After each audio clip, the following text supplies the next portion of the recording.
Hello, today I am here with Gary Schmidt, who is the author of this book, and this book, and this book. Gary, I am so glad to welcome you to the Library of Congress. Hi. Thanks, it's great to be here. So Gary, what book have you brought me today? I brought Mildred Taylor's Song of the Trees. This is her first book, her very first book. It's a family story that she mentions in her Newbery book, Roll the Thunder, Hear My Cry.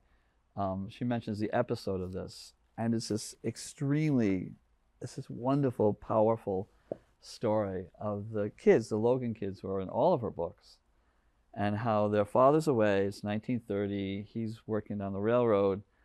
And so they're living with Mama and Big Mama.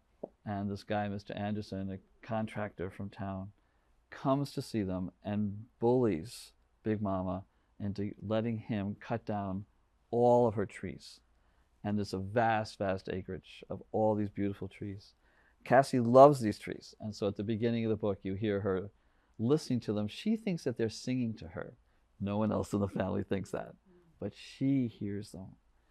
And so she goes out one day with her brothers, and dang, there they are. They're starting to cut the trees down, having bullied Big Mama into this. And they're coming down one by one and being taken away. And there's nothing they can do in this Mississippi culture until their father comes back. The brother is sent down to get him. And in the climactic, incredible moment of this book, he has taken dynamite the night before, placed it all around the trees they're going to cut down, and tells Mr. Anderson, this white guy, that he is not going to be allowed to do this anymore. To threaten this white guy in 1930 Mississippi is incredible. But he is so stalwart. He is like, absolutely, it's not going to happen. And so at the end of the book, he, in fact, chases him away. And Mr. Anderson looks back at him and he gives this horrible, horrible, hateful warning. And he says, you're not always going to have this plunger to explode the dynamite, David. He goes, you're not always going to have it. And he gives two fantastic responses. The first, he says, no, but I will always have my self-respect. And that chases him away. And then he does the second thing, and he looks up at now the open sky. And then he looks at the fallen trees, and he says, dear, dear old trees, will you ever sing again? And that's the end of the book. And you know that he hears the singing just the same way that Cassie does. They never speak in the book, but speak together, but you know that they have the same sensibilities. And that's going to play out in the next half a dozen books about this family. It's quite extraordinary. It's for a very young audience. What was it about it, you think, that resonated so strongly inside of you? First, the courage. This guy is really, really going against his entire culture, right? And then the second thing is that line, when dear, dear old trees. And you have this guy who's he's threatened to blow up the forest for what he believes in. But he loves these trees in the same way that Cassie loves the trees. And I remember reading that early days of writing and thinking, he's just told us the entire relationship with one line. Yeah. That's pretty brilliant. Sure. What were you like as a kid? Did you grow up in a rural area? That's what I wanted as a kid. Oh. I wanted, the place where these guys grow up, the Logans, surrounded by woods and streams. They have cows, goats. That's kind of what I wanted, but we never had that. I lived in a suburb, and you're going to laugh, but the name of the town is Hicksville. That's a real town, and I'm not just sort of using it as an adjective, right? And it was great. I loved it. 60,000 people, 13 miles outside of New York City, yeah. Great schools. Everything about it was, suburb, post-war, but that isn't what I wanted. And so when we got to Michigan, where we live now, there is a lot of rural land in Michigan, and it was fun to find that. You are really funny. I just finished reading one of your books, The Labors of Hercules Beale. And in it, the young man is convinced that his brother is dating, a vampire. And every time you introduce that character, the voice is just so dead on. So are you a funny guy?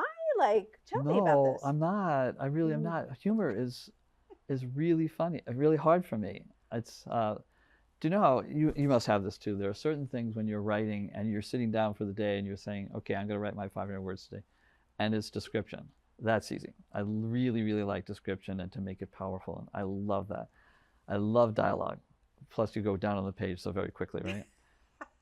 And you know, I use a typewriter, so it's literal pages that I'm pulling out, and it's You really use a typewriter? 1953 Royal. Yeah, Okay. 1953 Royal. All right. So all that's easy, but I know that if it's going to be a scene that has to be funny, oh my gosh, I sit down and I'm just, okay, this is going to take me till 4 o'clock. It's just very, very difficult for me. Yeah. And it's with humor, you have to get, well, I guess with everything, I suppose, but with humor, it's that pitch perfect voice, right? You got to get it right. For kids especially. For kids especially, yeah. the timing has to be right. You can't be a snot about it, right? You're talking to 4th, 5th, 6th graders, right? So you have to be making sure that it works at that level. But you also don't want to be a jerk. Like, you don't want to be telling stupid elementary school jokes, right? Yeah. So it's very difficult for me. And when it comes, it's always like, oh, it isn't. It's sort of like, thank goodness that's over. Oh, but you It's are like, so get it. funny. I have to say, it works. And you have like really good voice. Like you're funny in the way somebody is funny when they're 12 and 13. And they're all funny when they're 12 and 13. Yeah, They just can't it's true. stop themselves from being funny It's at that true. age. It's true. When I'm working with young kids who are reading and writing, like, what advice do you have for them as they're starting to write their own stuff? Or what do you think is the most important thing when they're young and early? You know, obvious answer to that is read, and then read some more. Read plays for dialogue, read novels for the long plot, short stories for the dramatic moment. I mean, all those things that you can really use as a writer later on. Begin with that.